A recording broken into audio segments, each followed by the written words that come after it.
Bem, meu irmão em Cristo, olha, o Evangelho de Lucas, no capítulo 12, a partir do verso 13, ele nos traz mais uma das maravilhosas revelações dos ensinos do Senhor Jesus Cristo. E eu quero com você, em Lucas 12, 13, ler o seguinte: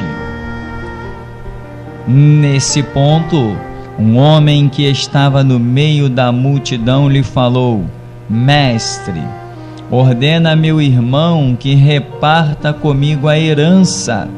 Mas Jesus lhe respondeu: Homem, quem me constituiu juiz ou partidor entre vós?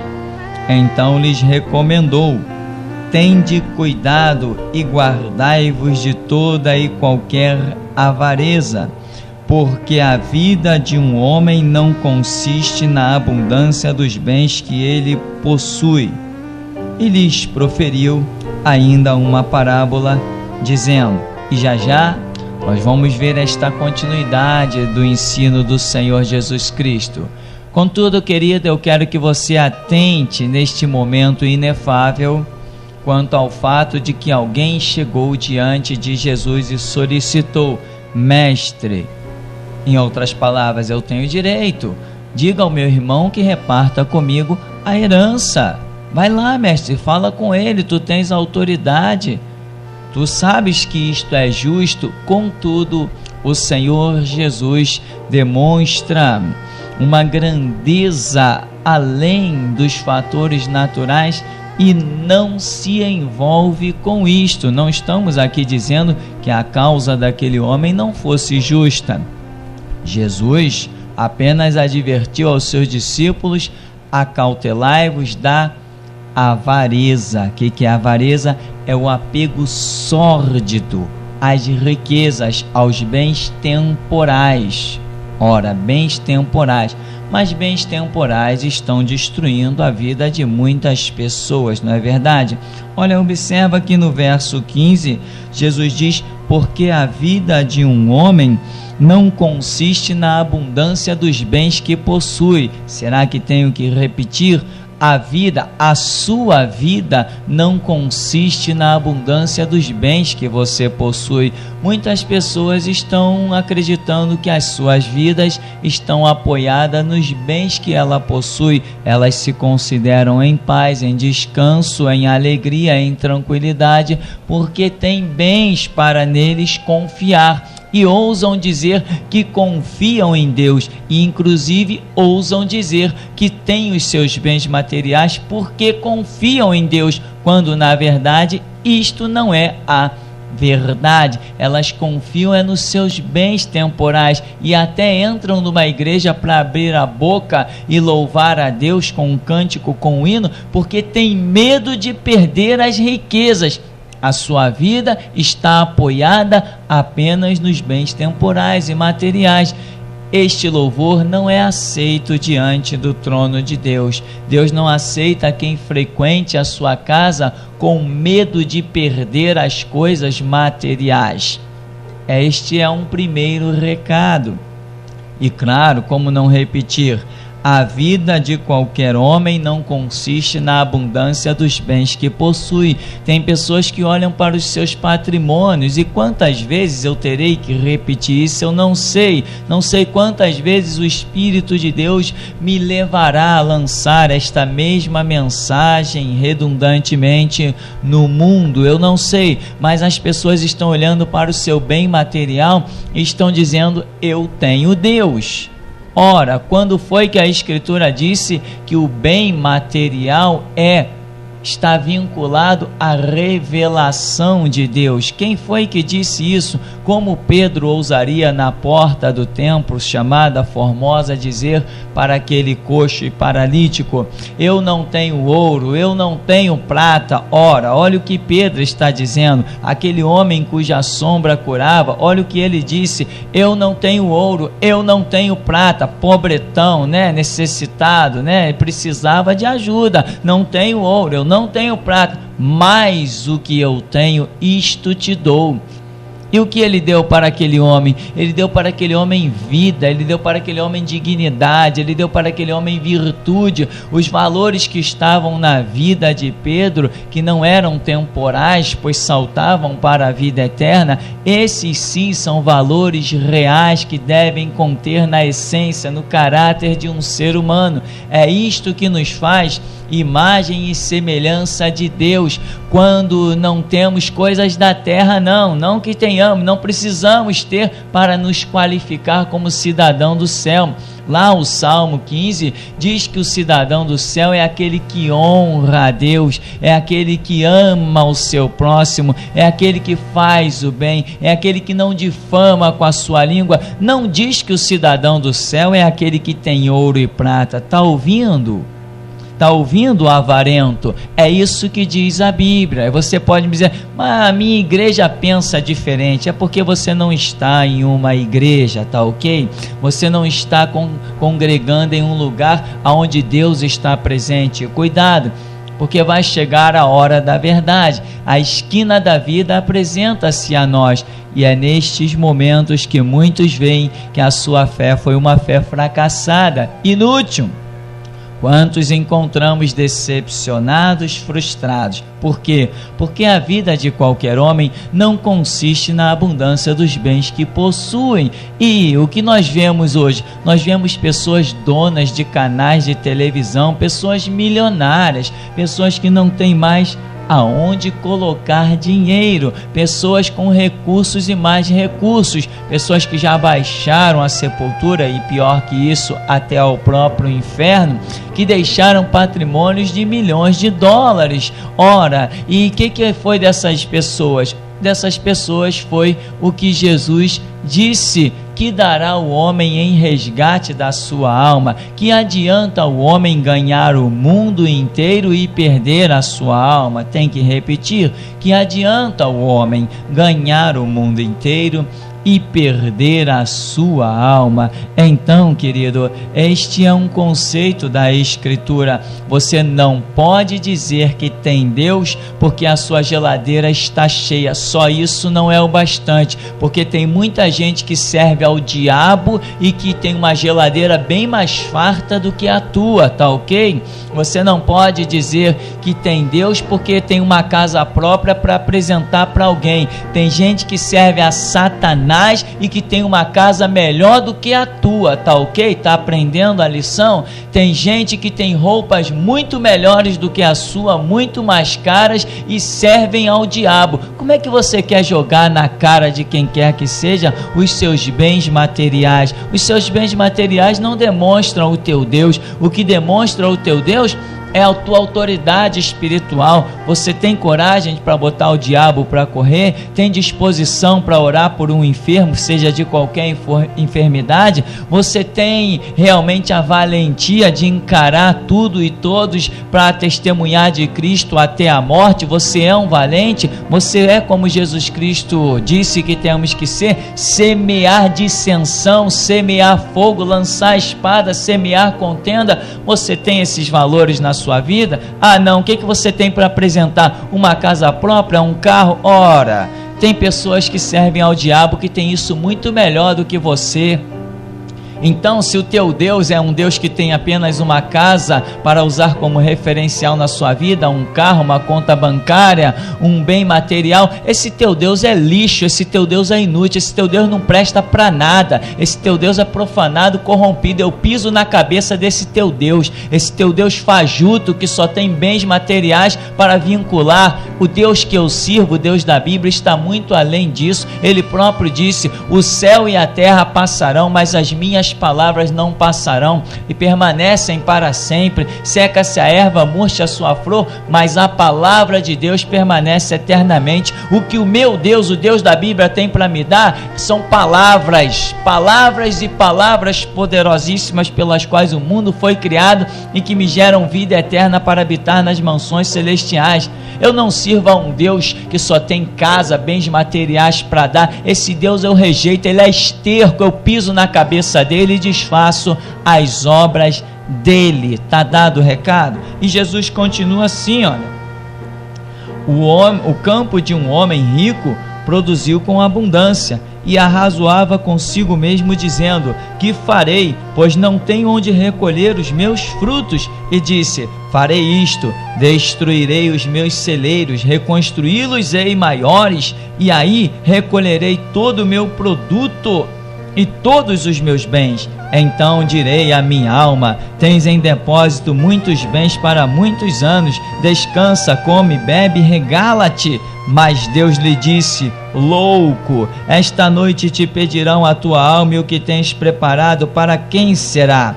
Assim é o que entesoura para si mesmo e não é rico para com Deus. Assim é o que entesoura para si mesmo e não é rico para com Deus. Entendeu que a Escritura está dizendo que Jesus Cristo, o Mestre por excelência, nos ensina neste relato da parábola uma figura de linguagem que demonstra a realidade dos fatos? Você compreendeu o que está sendo dito aqui?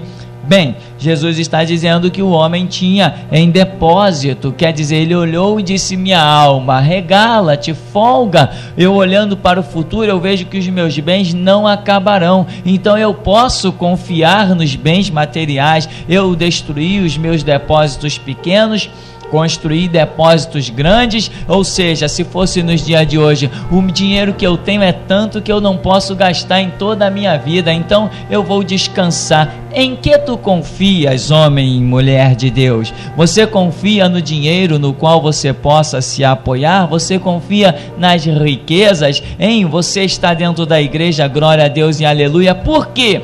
Porque você tem a tua empresa para se dirigir, o teu próprio negócio. Você diz glória a Deus e aleluia, porque você sabe que a hora que você precisa, você tem uma conta bancária para recorrer. É isso, é? Você sabe que todo mês o seu contra-cheque vem. É isso que te qualifica como um homem de Deus? Miserável, desgraçado, cego, pobre, nu, é isso que você é. Você não tem Deus.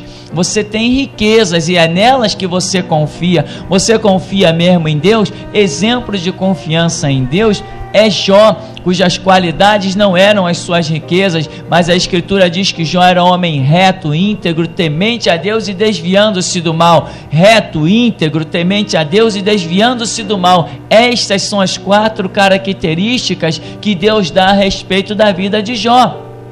E ele era reto, íntegro, temente a Deus e desviando-se do mal. Não era como você que pensa em apoiar-se nas suas riquezas. Jó tinha tudo e oferecia sacrifícios e louvores e adoração a Deus. Jó tinha todas as coisas verdadeiramente, mas enquanto Jó dizia: louvado, engrandecido seja o nome do Senhor, tudo ia bem, ele tinha uma postura. Porém, quando a notícia caótica e catastrófica recaiu sobre ele e todos os seus bens foram dizimados, diz a Escritura, que não mente, não se engana, que Jó curvou-se, pôs a boca no pó, prostrou-se em terra e declarou: o Senhor Deus deu, o Senhor Deus tirou, louvado, engrandecido seja o nome do Senhor. E Jó passou por dificuldades, provas, lutas, até enfermidades permitidas por Deus, quando deixou que o próprio Satanás tocasse na carne de Jó. Contudo, diz a Escritura, Jó passou por todas estas coisas e em nada pecou, não atribuiu culpa alguma a Deus. Por quê? Porque não confiava nas riquezas. Isto é que é homem de Deus. Paulo diz o seguinte: eu sei ser fiel no pouco, eu sei ser fiel no muito, e eu sei ser fiel no nada. Isto é que é homem de Deus, isto é que tem valor para Deus. Homem de Deus é esse que é fiel no pouco, é fiel no muito e é fiel no nada. Ter ouro e prata ou não ter, para ele não faz diferença. O que manda é louvor e adoração, é coração no altar de Deus, não é olhar para as riquezas, porque Paulo tinha tudo, mas não olhava para as riquezas. Depois ficou com pouco e continuou não olhando para as riquezas, e quando tinha nada, não tinha nada, ele continuou dizendo: eu sou fiel no nada também, eu sei em quem tenho crido, estou bem certo que ele é poderoso para guardar o meu tesouro até o dia final. Homem de Deus é isso.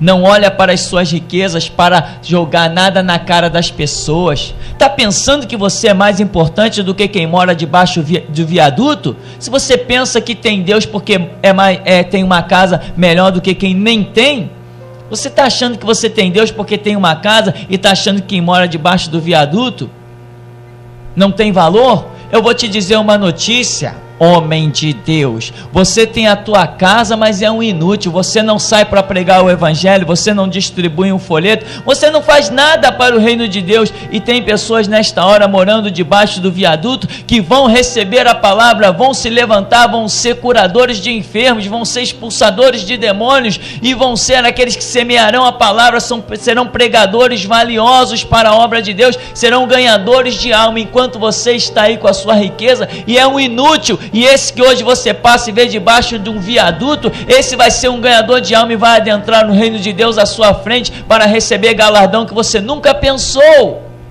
Vai confiando na tua riqueza, vai confiando na tua riqueza e você verá aonde você vai parar. Você verá.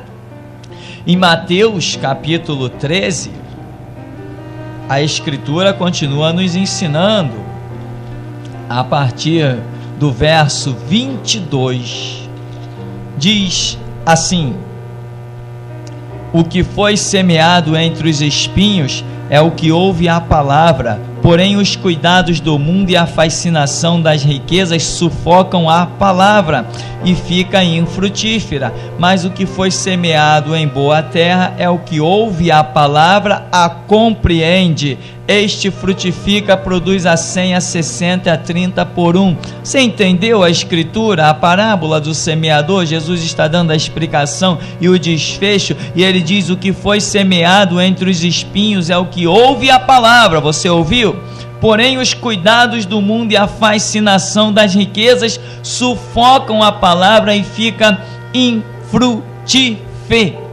Você recebeu a palavra, mas os cuidados do mundo, a fascinação das riquezas, você desfocou a realidade espiritual, está focando coisas que não são de acordo com o propósito de Deus. A fascinação das riquezas te atraiu, homem de Deus. Você precisa voltar ao primeiro amor, retroceder. Quando você se converteu, aceitou a palavra, foi por causa de ouro e prata? Se foi, você nunca se converteu. És um transeunte dentro de um lugar chamado igreja e vai se decepcionar, se frustrar violentamente. O seu fim será repentino, sem que haja retorno. Portanto, a fascinação da riqueza é o que tem seduzido muita gente. Como eu costumo dizer, riquezas assassinas. Como as riquezas têm matado as pessoas e têm feito a palavra ficar infrutífera. Existe essa prostituta, esta Babilônia, essa mãe das prostituições, irmã da Igreja Católica, chamada Igreja Universal,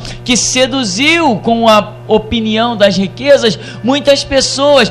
Quantas pessoas adentraram naquele antro de prostituição um dia com bom coração, com coração limpo, sem avareza, e agora estão cheios de rapinas e podridão, são verdadeiros sepulcros caiados. Por fora são muito lindos, mas por dentro é fedentina pura. Está entendendo? Se você acha que as palavras são pesadas, muda de estação. E assim, esta prostituta espiritual chamada Universal seduziu a mente e o coração das pessoas de uma maneira atroz, terrível, incompatível com a qualificação de um gênero humano distinto e honrado. Pessoas que entraram naquele lugar pensando em realmente estarem com uma vida espiritual, pensando realmente em ser até um instrumento de Deus para também ganhar almas, hoje tem a sua vida atrofiada atrás de um balcão, encostou a sua barriga atrás de um balcão e lá está sepultado, inútil, não fala de Jesus para ninguém, não ora por ninguém, não lê nada de Bíblia, não prega nada de Bíblia, inútil, inútil, inútil, induzido por esta Babilônia chamada Universal. Vou ser empresário. Jesus Cristo não nos chama para ser empresário, Jesus Cristo nos chama para ser missionário, porque uma alma vale mais que o mundo inteiro. Como vão as riquezas que você tem? Para que elas têm servido? Quantas almas você tem ganhado com os seus bens materiais? Em que você tem investido? Às vezes o camarada tem empresa, tem isso, tem aquilo, e nem um dizimista não é. É um sem vergonha. É isso que é. Se diz crente, nem um dizimista não é. O mínimo que se possa admitir de um crente é que seja um dizimista. Se não é dizimista, não tem o Espírito Santo, porque é ele que convence das coisas mínimas, básicas, necessárias. Quem não entrega o dízimo ao Senhor está em maldição. Você é maldito, tantas vezes é um maldito, e está querendo apresentar as tuas riquezas para quem? Só se for para os cegos, porque quem enxerga sabe que você é um maldito. O Deus da Bíblia não está vinculado às possessões temporais, terrenas, passageiras. Jesus Cristo foi um pobretão, não nasceu num palácio, não foi filho de pessoas ilustres, foi apenas alguém nascido na manjedoura, um lugar onde os animais comem. Foi apenas alguém nascido num estábulo, onde os animais dormem. Estava vazio? Sim, estava vazio, mas não era nenhum hotel 5 estrelas, não é verdade? Observa Mateus, Evangelho de Mateus, capítulo 4, verso 8, diz assim a Escritura: levou-o ainda o diabo a um monte muito alto, mostrou-lhe todos os reinos e lhe disse: tudo isto te darei, se prostrado me adorares. Então Jesus lhe ordenou: retira-te, Satanás, porque está escrito: ao Senhor teu Deus adorarás, e só a ele darás culto. Com isto, com esta atitude de Jesus, o deixou o diabo, e eis que vieram os anjos e o serviram. Isto que é exemplo de cristianismo. Cristianismo é isso, é você não andar por vista, mas andar por fé, e fé é o que produz a adoração. A adoração somente é aceita mediante a fé. Querido, olha o que diz o texto, aprenda a lição de uma vez por todas. Quem ofereceu os reinos do mundo? O diabo. Então quem é que tem mais possessões neste mundo? O diabo. E você acha que tem Deus porque tem uma casinha miserável, desgraçada, um carro, uma charrete, uma carroça de burro? Que Deus é esse que você serve? Não é o da Bíblia. Não é o da Bíblia. Eu quero colocar o meu Deus em desafio contra o seu. Não servimos o mesmo Deus. O Deus da Bíblia não nos autoriza a apoiar os cotovelos sobre possessões da terra. O Deus da Bíblia não nos permite anunciá-lo através de riquezas, porque não há maior riqueza que o sangue, o sacrifício e as dores do seu próprio filho. Não ouses pegar a tua riqueza e tentar convidar ninguém para a igreja. Ninguém vai se converter por causa de um tijolo teu, uma parede rebocada, ou uma porta automática, ou uma piscina. Esse lixo que você tem chamado riqueza não presta para a conversão de uma alma. O resgate de uma alma, ele é exclusivo pelo sangue de Jesus Cristo. Não há nada mais poderoso e mais valioso do que isto. Não ouses pregar um Deus vinculado à riqueza. Se você prega um Deus vinculado à riqueza, o meu recado é o seguinte: eu piso na cabeça do teu Deus e desfaço as obras fajutas dele. Aqui Mateus está relatando que o diabo é que tem os reinos do mundo na sua mão, e ele ofertou tudo. Ele não ofertou uma parte, ele não ofertou um terço, um quarto, um quinto, um sexto, ele não ofertou a metade, ele ofertou tudo. Não foi 90% nem 99%, ele deu tudo. E quanto palhaço intitulado crente está aí com bens que o diabo tem posto, ele nem discerne. Eu conheci tantos e conheço tantos que tem um monte de coisa que não condiz, um monte de coisa que não convém, coisas que pertencem verdadeiramente ao diabo, e o camarada não é capaz de fazer uma oração para discernir os fatos e os episódios, e ele fica ali iludido com aquela riqueza. Às vezes não é o reino do mundo todo, é só uma migalhazinha fajuta que o diabo dá, e é o bastante para que ele deixe de ser um adorador e passe a ser alguém sepultado pela própria riqueza e pelos bens materiais. Mas o diabo distribui para quem quiser, basta que saia do caminho da adoração ao único e verdadeiro Deus. Bem, Jesus poderia dizer assim: caramba, o diabo, que é o príncipe deste mundo, ele mesmo chamou, Jesus Cristo disse que o diabo é príncipe deste mundo. Jesus Cristo disse que o diabo é príncipe deste mundo, e Paulo diz que ele é o Deus deste século, entendeu? Ele não é alguém qualquer não, ele, para ser príncipe, para ser Deus deste século, tem possessões. O mundo jaz no maligno. Quem governa no mundo, quem tem os reinos do mundo, quem tem as possessões, quem domina nos governos do mundo é o diabo, Satanás, entendeu? Jesus poderia ter pegado essa oportunidade aqui, não é? Nenhum crente, muitos crentes não passariam nessa prova aqui, porque tem a visão de que servir a Deus é ter bens materiais. Opa, então Jesus não poderia deixar passar essa. Poxa, o diabo está me dando os reinos do mundo. Opa, que mais eu quero? O meu Deus é de possessão, o meu Deus é dono do ouro e da prata. Ora, se o diabo está me dando os reinos do mundo, então verdadeiramente Deus está nesse negócio. Eu não vou perder essa oportunidade. Eu vou pegar os reinos do mundo e vou sair por aí testemunhando que o meu Deus é tremendo, o meu Deus me deu os reinos do mundo. Que nada, era o diabo que estava dando.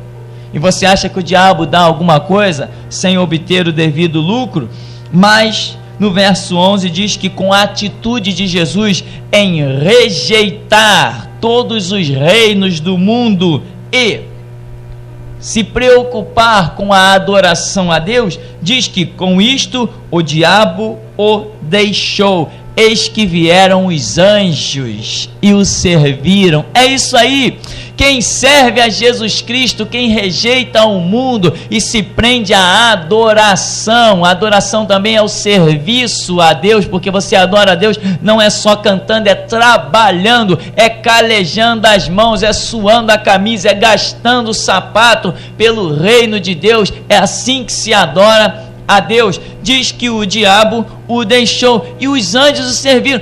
Jesus demonstrou com isso que ele não precisa do ouro e da prata, das possessões da terra para comer, entendeu? Essa palavra é difícil. Jesus disse assim: olha, não vos preocupeis com o dia de amanhã. Está escutando? Você que diz que temos Deus porque temos riqueza, você que se apoia na sua riqueza, você que olha para o amanhã e descansa porque tem riqueza, Jesus Cristo disse: não vos preocupeis com o dia de amanhã. Está todo mundo preocupado com o dia de amanhã? A prova disso é que todo mundo quer ajuntar ouro, ajuntar prata, ajuntar riquezas, ajuntar possessões. É a maneira que a pessoa tem de olhar para o seu futuro e descansar. Mas Jesus Cristo rejeitou tudo isso, e os anjos desceram e colocaram um prato de comida diante dele. Ele não morreu naquele deserto não, ele foi alimentado pelos anjos. E não foi só ele não, Elias também foi, e outros servos de Deus também o foram. E Deus tem nos dias de hoje descido com comida celestial e alimentado os seus servos. E isso você, avarento, pobretão, que confia nas riquezas, isso você nunca vai desfrutar, porque isso não é para qualquer um. Isso é para quem rejeita as possessões do mundo e olha para as coisas espirituais. Como diz Abacuque: ainda que a figueira não floresça, não haja fruto na videira, o produto da oliveira minta, a malhada do campo seja arrebatada, não hajam vacas nos currais, todavia eu me alegrarei no Senhor e exultarei no Deus da minha salvação. Vamos finalizar? Vá para Marcos, Evangelho de Marcos, no capítulo 10, a partir do verso 17... Assim nos diz a Escritura. E pondo-se Jesus a caminho, correu um homem ao seu encontro e, ajoelhando-se, perguntou-lhe: Bom mestre, que farei para herdar a vida eterna? Respondeu Jesus: Por que me chamas bom? Ninguém é bom senão um, que é Deus. Sabes os mandamentos? Não matarás, não adulterarás, não furtarás, não dirás falso testemunho, não defraudarás. Está escutando aí, ô patrãozinho? Não defraudarás ninguém. Honra teu pai e tua mãe. Então ele respondeu: Mestre, tudo isso tenho observado desde a minha juventude. Jesus, fitando os olhos nele, amou-o e disse: Só uma coisa te falta. Vai, vende tudo que tens, dá-o aos pobres e terás um tesouro no céu. Então, vem e segue-me. Ele, porém, contrariado com esta palavra, decepcionado, retirou-se triste, porque era dono de muitas propriedades. Olha o que eu digo: riquezas assassinas, avareza, coração ensoberbecido, enrijecido por conceitos fúteis baratos. Quem tem coragem, hein? Você aí não tem riqueza como tinha esse jovem rico, mas você tem coragem de abrir mão pelo menos de 50% do que você considera bem material, hein? Você tem coragem de ir lá na sua caderneta de poupança e pegar metade do seu dinheiro e distribuir para os menos favorecidos que estão nesta hora debaixo da ponte? Você tem coragem de pegar metade do seu dinheiro e ir para os sinais de trânsito, de distribuir para aquelas crianças que estão lá pedindo migalha? Ô crente, acorda! Que crente você é? Põe o pé no chão, põe a boca no pó, talvez haja esperança. Você cuida ter Deus, ser salvo. Salvo de quê, rapaz? De que você é salvo? Que virtude tem de salvação na tua vida? Presta atenção, onde vai a tua cabeça? Quando a tua cabeça reclina no travesseiro, em que tu pensas? Acorda. E é o seguinte: aproveita para acordar, porque nem todos têm a coragem de falar o que é dito aqui. Não tem valente, tanto valente assim espalhado pela terra, não. As pessoas estão por aí até recebendo revelação de Deus, mas engolem porque são covardes. Tem medo de perder dízimo, tem medo de perder a oferta, porque não valorizam o seu chamado ministerial. E um dia vão perder muito mais que isso. O jovem rico, detalhes. Rico, ele era rico, mas ele não tinha certeza da salvação. Ele era rico, mas ele não tinha certeza da salvação. Você tem certeza da tua, hein, ou empresário, ou rico, ou sei lá o que você é, que tem dinheiro, que confia nas suas riquezas? Você tem certeza da sua salvação? Por quê? Eu vou na igreja. Não, eu sou salvo. Autossugestão é? Dentro do inferno tem um monte de gente com autossugestão.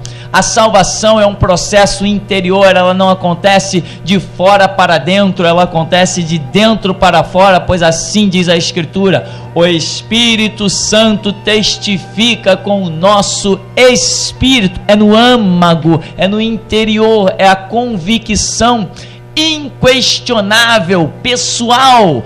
O Espírito Santo testifica com o nosso espírito que somos filhos de Deus. Entendeu? Entendeu, meu irmão? Entendeu? Acordou aí você? Hein? Você confia? Não, eu sou salvo. É mesmo? Por quê? Autossugestão? Vai. Você vai ver aonde você vai parar com a sua autossugestão. Você não é salvo porque diz que é. Você é salvo quando o Espírito Santo diz que você é. Você não é salvo porque acha que é. Você é salvo quando o Espírito Santo testifica com o seu espírito que você é salvo. Pode morrer agora, hein? Se uma bala perdida acabar contigo neste momento, qual o seu fim? Você vai para a eternidade? Tem certeza? Vai com autossugestão. Bem, detalhe: o homem era rico. Você é? mas ele não tinha certeza da salvação. Foi indagar a Jesus. Ora, diz a Bíblia aqui, você viu, que Jesus o amou e falou assim: olha, tá certo, você está guardando os mandamentos, isso aí é um bom caminho, mas tem uma coisa que está impedindo a tua salvação, a glória de Deus na tua vida. Hein, sabia que você tem uma coisa que está impedindo a tua salvação e a glória de Deus na tua vida? E é aquilo que você julga que Deus te deu, mas é aquilo justamente que não foi Deus que te deu. Este homem tinha riqueza, não foi a riqueza que o impediu de ver a glória de Deus, mas ele se achava o máximo. Eu sou rico, eu sou um comerciante, eu faço grandes negócios, Deus está na minha vida. Eu sou rico, eu tenho muito dinheiro, Deus está na minha vida. Eu compro o que eu quiser, eu viajo a hora que eu quiser, eu vou para a cidade que eu quiser, eu tenho os melhores negócios, os melhores celeiros, Deus está na minha vida. Jesus falou assim: não, te desfaz dessas riquezas, elas estão te conduzindo ao inferno. Vem, segue-me, terás um tesouro no céu. Você me perguntou o que farei para herdar a vida eterna? Larga as riquezas, não te prendas a ela. Vem, segue-me, terás um tesouro no céu. E aí, meu irmão, hein? Como vai a sua vida? Está seguindo a Jesus? Aquele jovem rico achava também que estava. Quando ele chegava na beira da sua fazenda e subia nas suas cercas e montava nos seus cavalos e entrava nas suas carruagens, quando ele passava e todos o reverenciavam e diziam: salve príncipe, Shalom Adonai, vai príncipe, ele achava: eu sou tal e Deus está comigo. Mas quando ele chegou diante de quem enxergava além das mãos humanas, além da carnalidade humana, ele chegou diante daquele que tem os olhos como chama de fogo, que penetra as profundezas de todas as coisas, e Jesus foi e passou pelo coração dele, foi lá no cantinho e disse: lá está a pedra de tropeço. Os bens que ele julga ter recebido das mãos de Deus é o que o está afastando do reino do próprio Deus. Vai, eu te amo, vende tudo que tu tens, dá para os pobres, segue-me. Seguir Jesus Cristo é mais glorioso do que ter os bens da terra. Seguir Jesus Cristo é mais glorioso do que ter os bens da terra. Vende tudo que tu tens, segue-me. O homem olhou para as suas riquezas e olhou para Jesus. Ele olhou para as suas riquezas e olhou para Jesus. E muitos esperavam de repente que ele fosse se afastar das riquezas e se aproximar de Jesus. Não, mas ele se afastou de Jesus e se aproximou das riquezas. Saiu de cabeça baixa. Aí Jesus Cristo desfecha a história dizendo: quão difícil será um rico entrar no reino dos céus. É mais fácil um camelo passar no fundo de uma agulha do que um rico entrar no reino dos céus. Agora, começa a aplaudir as tuas riquezas. Pode aplaudir as tuas riquezas, mas é bom que você se pergunte: foi Deus mesmo quem te deu? Há caminhos, diz Provérbios, que ao homem parece ser bom, mas o final é caminho de morte. Aquele homem preferiu o caminho das suas riquezas do que o caminho de Jesus. Mas Jesus disse, João 14,6: eu sou o caminho e a verdade e a vida, e ninguém vem ao Pai senão por mim. Ninguém vem ao Pai senão por mim. Acredite. Ainda que tu tenhas como travesseiro uma pedra igual Jacó, ainda que tu tenhas pela madrugada a angústia da cova do leão, ainda que tu tenhas pela frente a aflição da fornalha de fogo, ainda que tu tenhas pela dianteira o caminho de Horebe, que é desertos e pedras, se você serve a Jesus Cristo, está escrito: posso todas as coisas em Cristo que me fortalece. Posso todas as coisas nas riquezas que me fortalece? Não, não e não. Eu posso todas as coisas em Cristo que me fortalece. Pode ser que eu não tenha dinheiro para com ele de alguma maneira providenciar o ganho de uma alma, mas quando eu abro a minha boca, eu tenho o dom e a graça do Espírito Santo para persuadir a verdade, para desfazer as obras do diabo, para calar os falsos mestres, para abrir vista aos cegos, para dar entendimento aos que verdadeiramente têm fome e sede de justiça, pois a Escritura diz: derramarei água sobre o sedento, e eu sou uma fonte de Deus na terra. É isso que você tem que ser. Não apresente as tuas riquezas para homem algum como símbolo de um Deus e uma igreja fajuta que você serve. A tua riqueza não presta para nada. Maior é Deus. Fique com Deus. O Senhor te abençoe e te guarde. Sobre ti levante o seu rosto e te dê a paz.